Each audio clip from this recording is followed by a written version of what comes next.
The hoofprints had dried by morning. 30 sets, maybe more, pressed deep into the red earth, circling the ranch like a slow-moving storm had passed through in the night. The kind of sign a man doesn't ignore. They hadn't made a sound. No gunfire, no war cries, just a silent message, carved into the dust. We were here. We are watching. Bear McAllister stood just beyond his porch, boots planted firm, eyes scanning the open prairie like it might give him answers. The wind carried the smell of mesquite and horse sweat, but there was something else beneath it, something he couldn't name. His rifle leaned against the doorframe, untouched. Behind him, the cabin door creaked. He didn't turn right away. Didn't need to. He already knew who stood there. Thin as a deer in a drought. Eyes too big for her face. Braids undone. A plain cotton blanket draped over her shoulders like a veil. She hadn't spoken since he found her. But her silence had spoken loud enough. They came for her. Or maybe for him. But let's go back to where it all started. 2 nights earlier, Bear had ridden back from town under a sky full of heat lightning. The storm refusing to break, only taunting the dry earth. His mare, Clover, trotted light despite the trail dust and swollen clouds. He wasn't in a hurry. Hadn't been in a hurry for years. 42 years old.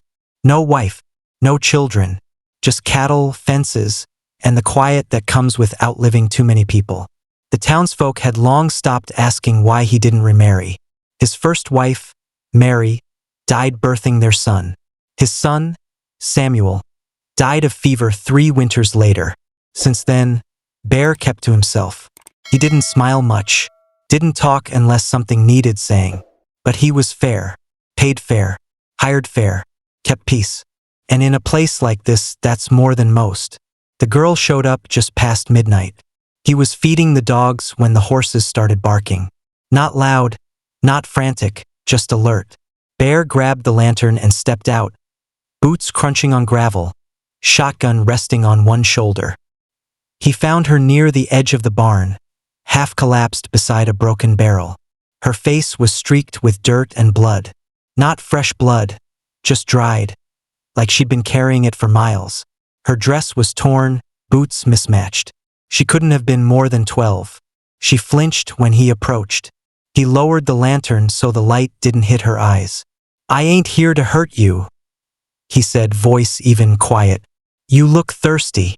She didn't answer, just stared up at him, pupils wide, breath coming too shallow to be normal. Bear crouched, set the lantern down, took off his hat. "You Apache?" he asked, not accusing, just asking. She didn't nod, didn't shake her head. He offered her his canteen. That's when she grabbed it and drank like her ribs were hollow. He watched her for a long moment, unsure what to do. He'd heard the stories, white men punished for harboring tribal runaways. Or worse, accused of taking them. Lynchings didn't wait for questions in these parts. But then she coughed, and the sound was so small, so dry, that it reminded him of his boy the night the fever took him. A rattling sound, full of fight and fading breath. He brought her inside. He didn't ask again who she was. Didn't prod. He gave her broth. She sipped. He offered salve for the cuts on her feet. She let him. He rolled out an old quilt near the hearth. She curled up without a word. Bear sat in his rocker until the fire dimmed. Clover whinnied outside, restless. The storm never came. By morning, she still hadn't said a word. But Bear noticed her eyes moved more now, following his boots, his hands, his voice. That's when he found the first hoofprints. Near the creek in the soft part of the soil. A dozen of them. Deep, recent, and not made by ranch stock. He followed them for a while, careful not to spook whatever or whoever was out there. But they vanished into the high grass without a trace. Like ghosts. He didn't like it. He cleaned his rifle, sharpened the axe. Then he sat on the porch, staring out at nothing, waiting for something he couldn't name. That evening, he found the girl stitching a tear in one of his shirts with an old bone needle he hadn't seen in years. She wasn't looking at him, but she wasn't hiding anymore, either. "You got a name?" he asked, quiet. She paused, looked at the fire. Then, in a voice thin as thread, "Sonny." He didn't know if it was her name or a word for something else, but he nodded. All right, then. That night, Bear didn't sleep. The moon rose full. Coyotes yipped far off. Clover paced the corral like she sensed something bad brewing. Then, sometime between midnight and first light, he heard it. Hoofbeats. Dozens. But no one knocked. No one called out. Just the slow, deliberate sound of 30 horses riding up, circling, then stopping. And then, silence. Bear stood at the door, rifle in hand, heart steady but heavy. Behind him, Sonny stirred from sleep. He opened the door and stepped onto the porch. What he saw wasn't a war party, but it wasn't a welcome committee either. 30 Apache men, still as statues, their faces painted in shades of ash and earth. Older warriors, younger scouts. A few wore bone necklaces. One had a small hawk feather behind his ear. They didn't speak, didn't move, just watched. And Bear knew. Every one of them was waiting for him to make the next move. He could feel the sweat under his collar despite the chill. The weight of history pressing down on that little patch of porch wood. He turned his head slightly. Behind him, the girl stood in the doorway, eyes locked on the warriors, lips trembling. Bear didn't speak. He just raised one open hand in the air. Slow, careful. The man with the hawk feather blinked. And that's when Bear realized they weren't here just for the girl. They were here to see what kind of man had taken her in, and whether he was willing to pay the price for it. Bear didn't lower his hand for a long time. Not until the man with the hawk feather dismounted, slow and deliberate, his eyes never leaving Bear's. The other warriors stayed mounted, unmoving, like stone carved into horse and flesh. The silence stretched so long, even the crickets had stopped. The man walked closer. He looked no older than Bear, maybe younger, but his face held years that don't show in numbers, only in the lines around the mouth, the eyes that have seen too much. His belt carried no weapon. Not visibly, anyway. Bear didn't move from the porch. The man stopped just short of the steps, close enough to see the dust on Bear's boots, close enough to smell the fire still clinging to his coat. Then he spoke in slow, accented English. She yours? Bear shook his head. No. She from here? No. Then why? That was the question, wasn't it? Why? Bear looked behind him. The girl, Sonny, was half-shadowed by the doorway, her face pale and rigid. She clutched the blanket tighter, eyes darting from Bear to the warriors like she couldn't decide who to fear more. I didn't know who she was, Bear said at last. Just that she needed help. The man's face didn't change, but his fingers twitched once, like a breeze catching a leaf. Behind him, one of the younger warriors adjusted his grip on a lance. You know what they'll say in town, the man said, voice calm but pointed. You took her. You kept her. They'll call you thief. Bear looked past him to the line of horses. Wouldn't be the first lie they told, he muttered. He wasn't wrong. Town was a place where whispers grew legs and turned into rope. He'd seen it happen more than once. A Mexican ranch hand strung up for stealing a horse he never touched. A Cherokee trader jailed for staring too long at a white girl in a dress shop window. Bear had kept his head down, lived clean. But there's only so clean a man can stay in a world like this. She needs a fire, Bear said. And food. That's all I gave her. The man looked past Bear to the girl, as if waiting to see if she'd speak. She didn't. She stepped back, half hiding behind the doorframe. But not all the way. A choice was being made in that moment. Bear felt it like a shift in the wind. The man with the feather gave a small nod. Not to Bear, but to someone behind him. And just like that, the horses backed away. No orders spoken. No signs. Just quiet understanding. But the man didn't leave.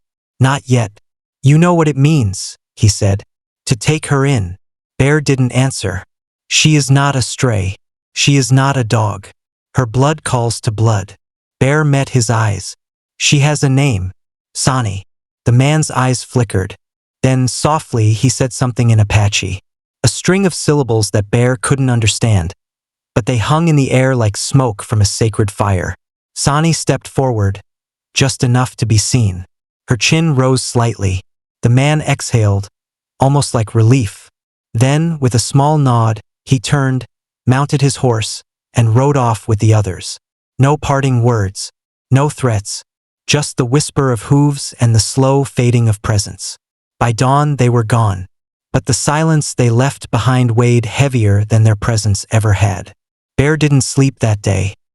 He watched the horizon from his porch, one hand always resting near his rifle. Sani sat on the steps, blanket over her knees, hair now braided cleanly to one side. She hadn't spoken again. Midday came, then evening. That's when the real trouble started. The rider from town came in hard, kicking up dust like a fire was behind him. Caleb Wicks, storekeeper, self-appointed town messenger, and gossip. He didn't tie his horse before he started yelling. "Bear, you in there?" Bear stepped out slow, rifle still leaning on the wall, but he didn't touch it. Caleb looked pale, frantic. His hands moved too much when he talked. "There's talk, Bear. Word's gotten out. Somebody saw Apache riding near the East Ridge. Said they were circling your place." Bear didn't answer. Caleb's eyes shifted toward the porch and froze when he saw the girl. He paled. "Jesus, Bear. You keeping her?" She showed up starved and half dead. "What was I supposed to do? Turn her out?" "She's Apache, Bear." Bear's voice dropped low. "I know. They'll say you stole her. You know that, right? That you've lost your damn mind. Taking in one of them." Bear stepped off the porch, boots crunching into gravel. "You done, Caleb?" Caleb backed up a step. "I'm just saying. If something happens, don't say nobody warned you." Bear stopped walking. "Then let me warn you back." He looked straight at Caleb. "She stays. If anyone comes near this ranch with rope or fire in mind, they'll leave in a box." The air turned quiet. Too quiet. Caleb swallowed hard, then turned and mounted. "You're gonna get yourself killed for nothing," he muttered. Then he rode off. Dust rose behind him. Bear looked down at Sani. She was staring at the horizon again. Not afraid, just waiting, like she already knew something was coming. Something neither of them could stop. Not now. The sound came just after dusk. Not thunder, not hooves. A slow, rhythmic beat, soft as a heartbeat but heavier. Boom, boom, boom. Bear stepped onto the porch, his rifle slung over his shoulder, every bone in his body alert. The sky was a bruised purple, with the last of the sun bleeding out across the prairie. Wind stirred the tall grass, and the dogs had gone quiet. Too quiet. The sound came again. Boom, boom, boom. War drums. Not near, not far, just out there. He scanned the horizon. Nothing. No torches. No shapes against the skyline. But the sound settled deep in his gut, like an old ache rising after years of silence. Inside the cabin, Sani was still. She hadn't touched her food. She sat on the floor near the hearth, legs tucked under her, eyes shut. Not sleeping, not praying, just listening. Bear looked out again. "Drums?" he asked, almost to himself. She opened her eyes, nodded once. "What does it mean?" She didn't answer right away. Then softly, she said, "They're not sure about you." Bear stared at her. "That's what the drums mean? They don't know if you're a man who gave kindness." She hesitated. "Or a man who took what wasn't his." Bear looked back at the horizon. "That's a hell of a thing to wonder about a man. They've been lied to before," she whispered. "So have you." That quiet truth landed heavier than any accusation. Bear moved back inside, shut the door, latched it, not because he thought wood and nails would stop anything, but because it was something to do. He poured a cup of coffee, hands steady but only just. Sani didn't move from the hearth. "You can still run," she said. He looked over his shoulder. "Run where?" "Back to town. Tell them I forced you. Say you didn't know." He gave her a long look. "You think I'd do that?" She looked away. "I've seen men do worse." Bear sipped his coffee. "Then you ain't seen me." She didn't speak after that. Just sat still, like a rabbit waiting for the hawk to pass overhead. Later that night, Bear climbed to the roof with his spyglass. He scanned the distant ridge line, the narrow cut of hills to the east, the slow bend of the dry creek that ran near the property. Still no torches, still no figures, but he felt it, something moving, watching. A storm doesn't have to show itself to be real. The next morning, a rider came fast from the south. Not Caleb this time. A younger man, Jed Carter, deputy to the county marshal. He wore his badge high, like it meant something out here. Bear met him at the gate, rifle slung but visible. Jed looked nervous. "You Bear McAllister? You already know I am." Jed licked his lips. "Got word out of town. Folks are talking. Saying you're hiding a native girl out here. Apache. That true?" Bear didn't blink. "She showed up near dead. I fed her. That's all." Jed looked past him toward the cabin. "Marshall says you're to bring her in. Let the law figure out where she belongs." "She belongs here right now," Bear said. "She's safe." Jed shifted in the saddle. "Ain't saying you did wrong. Just saying this ain't gonna end quiet. People are scared. They're always scared of what they don't understand," Bear muttered. "You gonna make this hard?" Bear gave a long look. "You here to take her?" Jed hesitated. "No, I came to ask first. And warn you." Bear nodded once. "Appreciate that," he said. "You've done your part. You ride back and tell the marshal the girl's under my roof. Anyone who wants her better come with more than paper and words." Jed looked uneasy. Then he leaned in, whispered low. "They say the drums mean trial. Blood for blood." Bear's jaw tightened. "She hasn't done anything." Jed shrugged helplessly. "Sometimes it don't matter what she did. Just what someone thinks she did." He pulled back on the reins. "You're a damn fool, Bear. But you got stones. I'll give you that." Then he rode off. This time, Bear didn't watch him go. He turned and went back inside. Sonny was still at the hearth, though now she was braiding something. Twine and small bones, bits of thread and shell. An old kind of craft. An old kind of preparation. "You expecting something?" he asked. She didn't look up. "Yes." "When?" "Soon." He exhaled. Slow. Set the rifle on the table and sat down. "You gonna tell me what they think you did?" She didn't answer. "Not at first. Then, they think I ran away, that I disobeyed, that I was promised to a man, and I fled." Bear blinked. "You were promised?" She nodded. "To a man with horses and land, twice my age." Bear looked at her face.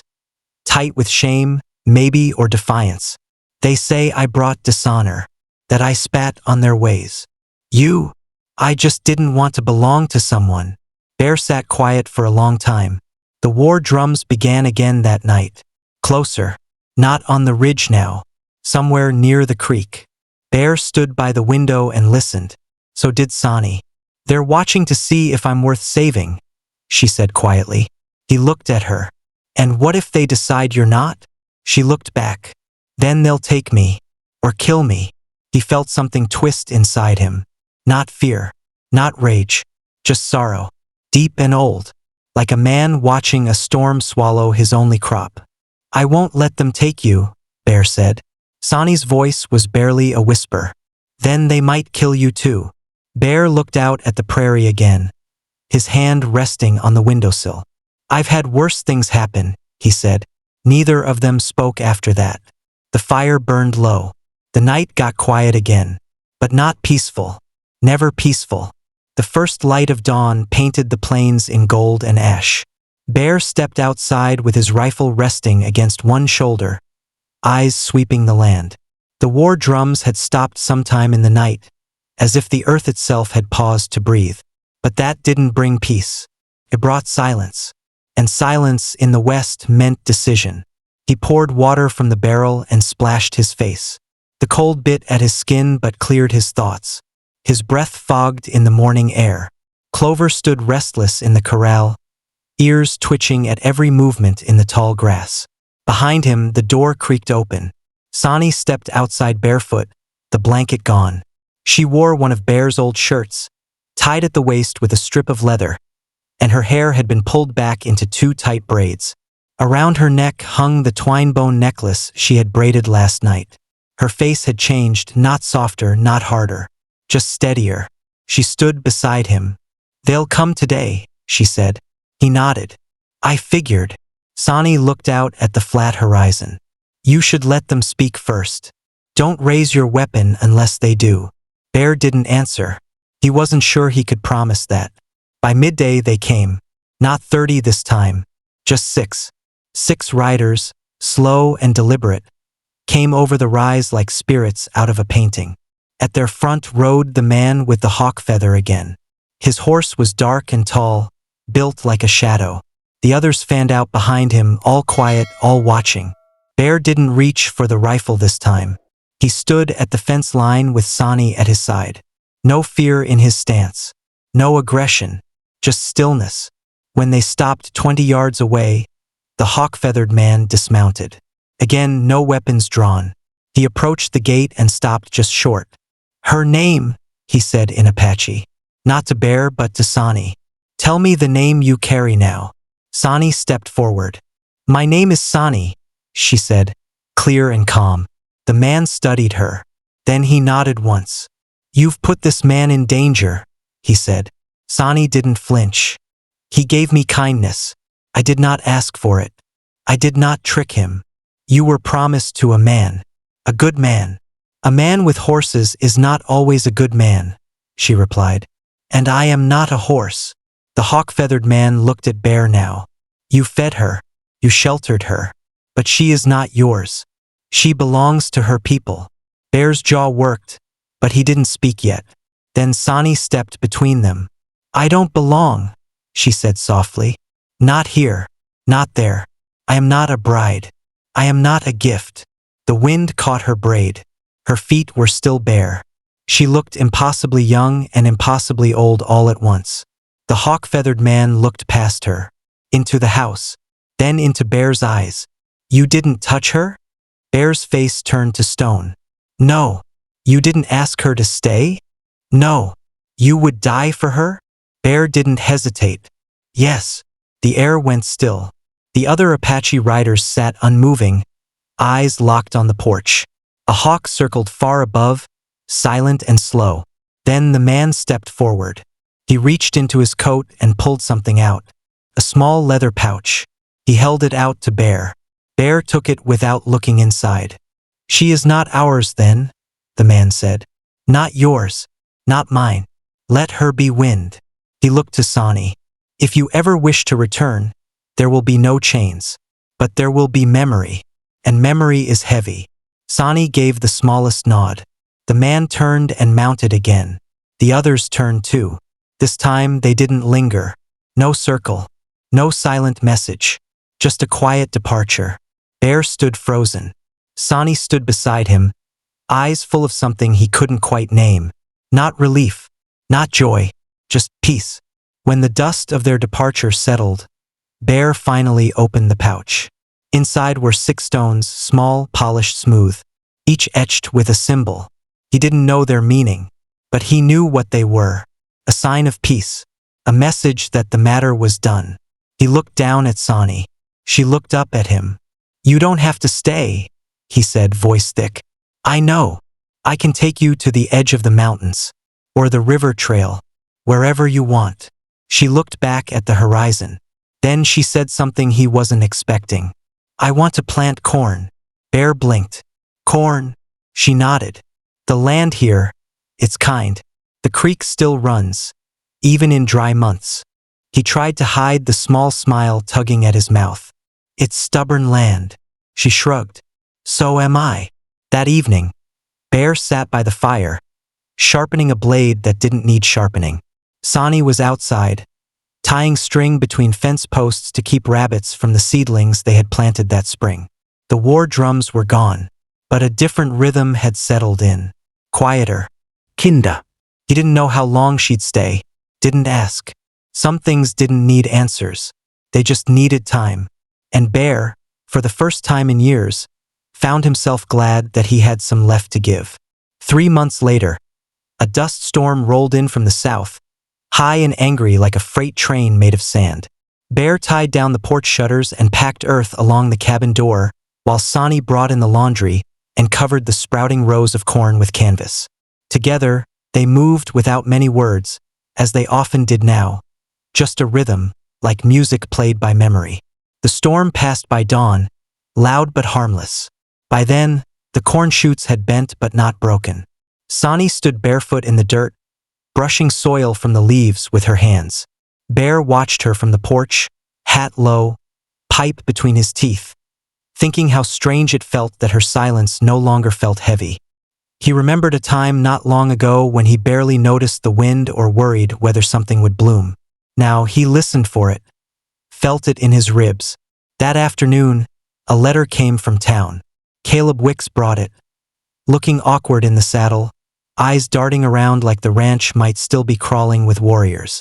"Didn't think I'd come back here," he muttered, handing over the envelope, but heard things quieted down. Bear opened the letter without ceremony. It was from the county marshal. Polite, formal. Said the matter had been resolved.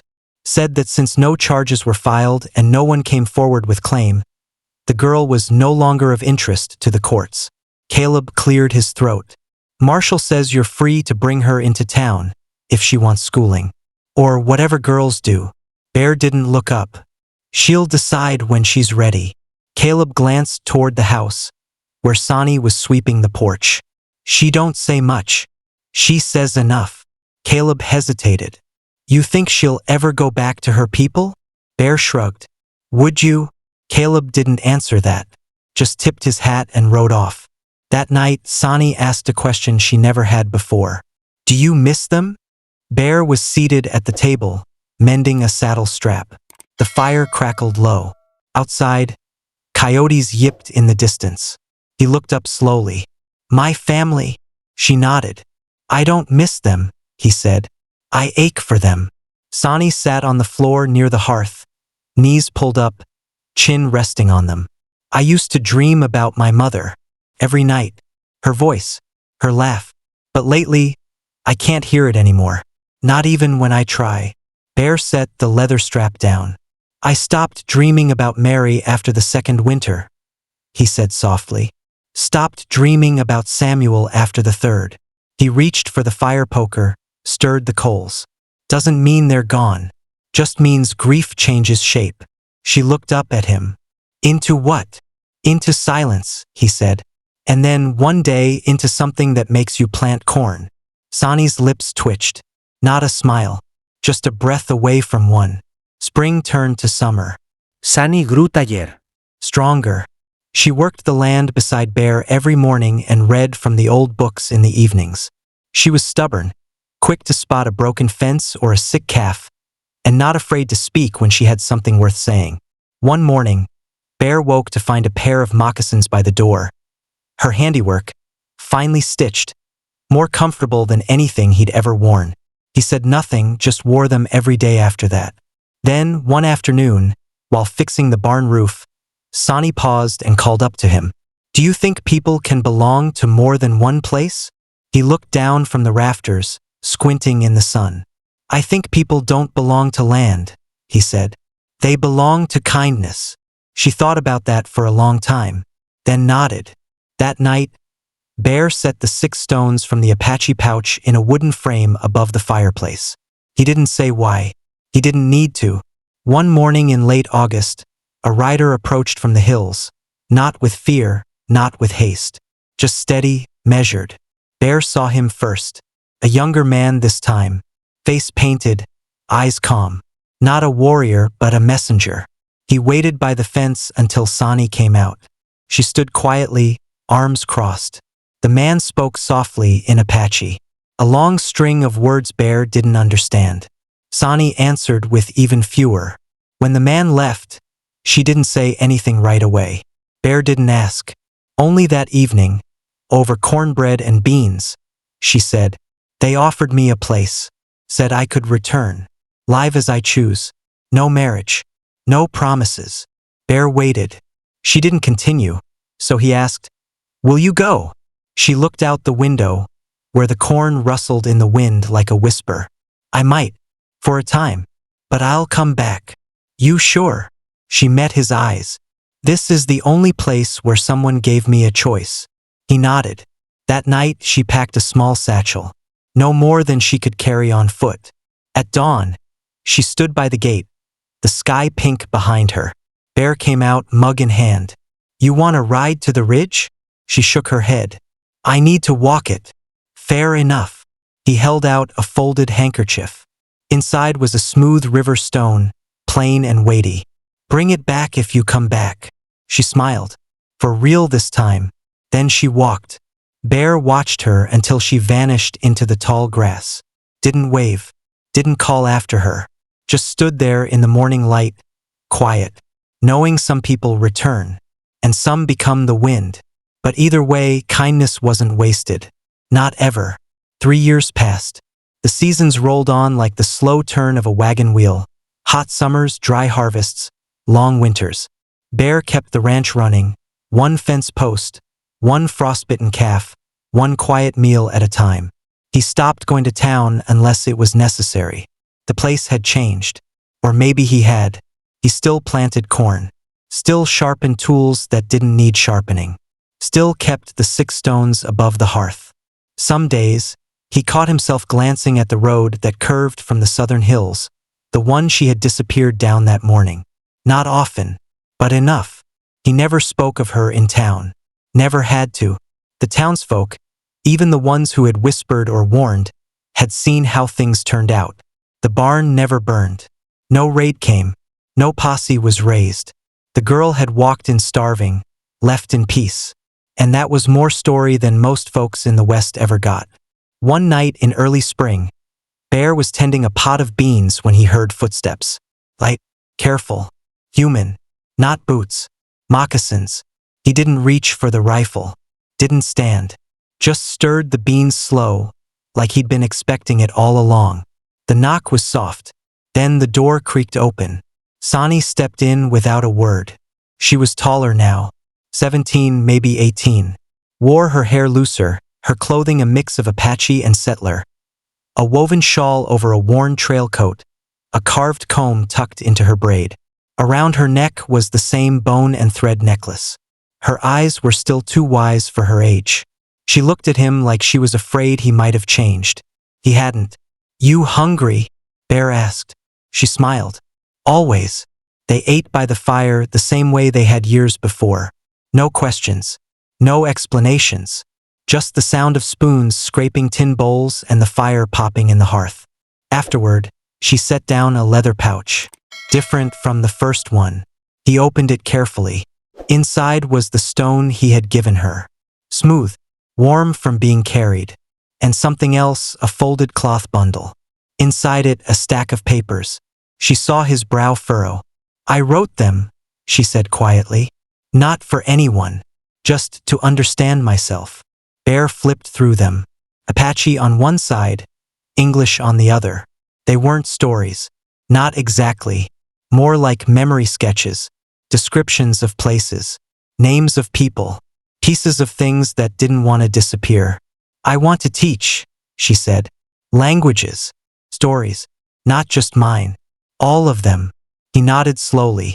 You always did like the quiet words more than the loud ones. She smiled at that. There's a school opening near the mission, she said. They want someone to help translate. They don't know what they're doing, but they're trying. Bear leaned back. You going? She nodded. But I'll stay a few days first, if that's all right. He looked at her. Really looked. You ain't gotta ask. She stayed a week. Helped mend the roof. Helped birth a stubborn colt. Picked through the seed sacks for the coming season. At night, she read from the stack of translated papers by lantern light, the words dancing slow and steady. One night, as they shelled corn on the porch, she said something he wouldn't forget. I used to think the world was made of enemies and family, she said. And if someone wasn't one, they had to be the other. He waited. But you were neither, and you still saved me. Bear looked out at the stars. Maybe kindness is a kind of family. She nodded, slow. I think it's the only kind that lasts. When she left again, it was with 2 saddlebags and a clear direction. She promised to return, though Bear didn't ask her to. He just stood at the edge of the porch, watched her ride off, the dust rising gently behind her. Before she disappeared over the rise, she paused, turned back, raised one hand. He raised his. Then she vanished. That night, he added a seventh stone to the frame above the hearth. This one wasn't carved, wasn't etched, just smooth and quiet. A stone that had traveled and returned. He didn't tell anyone about her letters. Didn't tell them she was teaching now, speaking in two tongues at once. Building bridges from words, one fragile page at a time. Didn't tell them about the colt she'd helped deliver, or the way she'd sung softly to it when it trembled. He just kept planting corn, fixing fences, tending to the land she once called stubborn. Years would pass. People would forget the drums.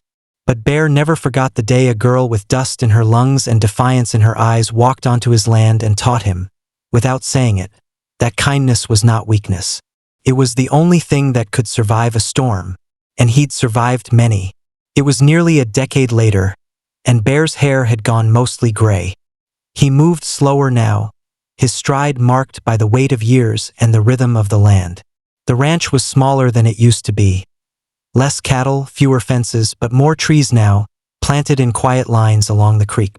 Cottonwoods and fruit trees, some already tall enough to shade a man. The barn door creaked with age but still held strong. The porch swing, a gift from a blacksmith's widow years back, creaked in time with the wind. Bear sat in it every evening after supper, pipe in hand, watching the light fade into the hills. He still lived alone but not lonely. Letters came every few months. Not from town. Not from anyone nearby. From Sani. Always handwritten. Always in two languages.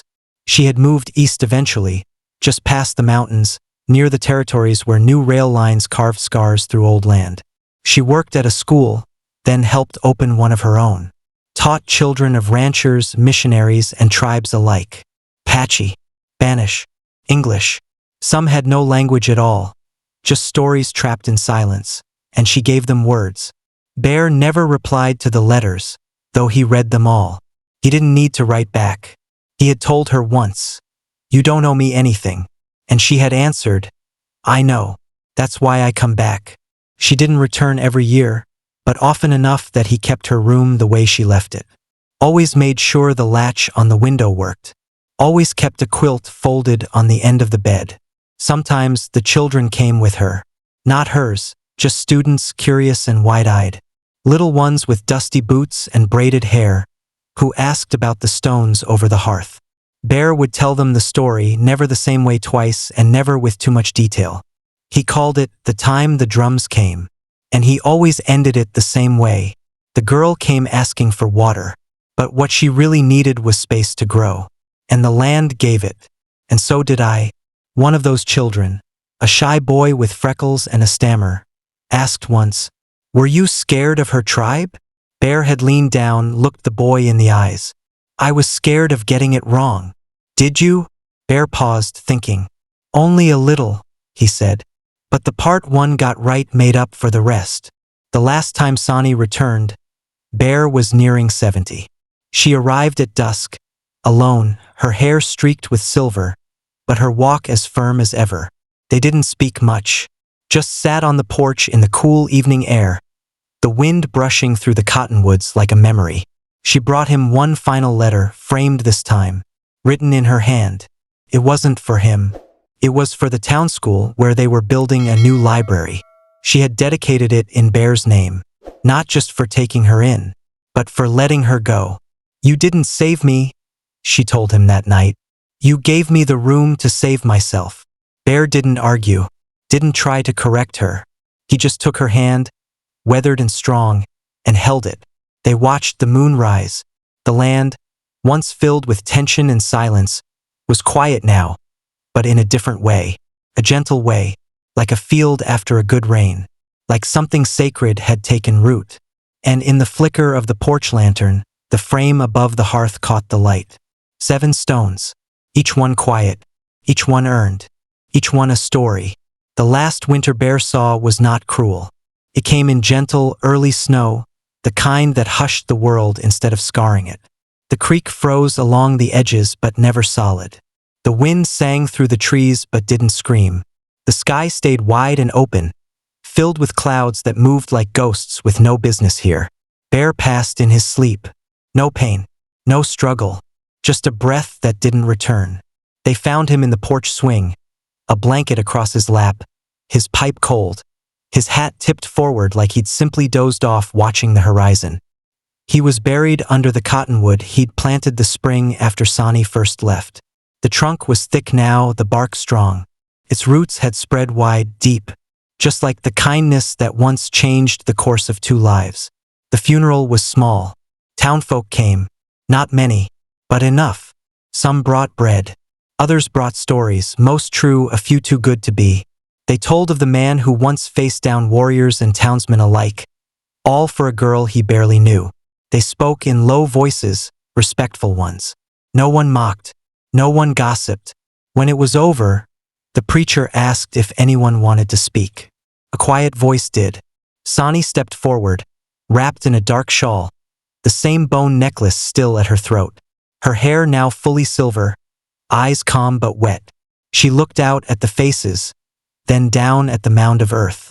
"I never called him father," she said, "and he never asked me to."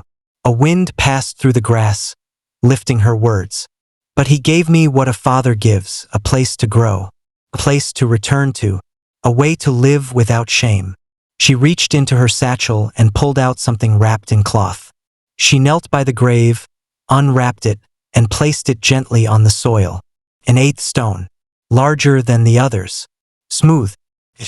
The symbol carved into it was a blend of two languages, Apache and English, woven into one shape.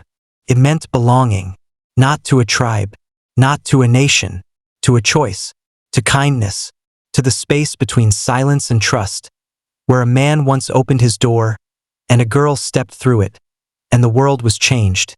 Not loudly, not with fire, but quietly, like snow falling on a porch roof, like a fence never quite finished, like corn growing stubborn through drought. Sonny rose, turned to the tree line, and began to walk. Not fast, not away, just onward. Somewhere beyond the hills, the creek would run again, and the wind would carry stories through open windows. And under the cottonwood, the man who once faced 30 Apache warriors without firing a shot would rest. In the land he never conquered, only cared for, and in the memory of the girl who once needed water and stayed long enough to plant her roots.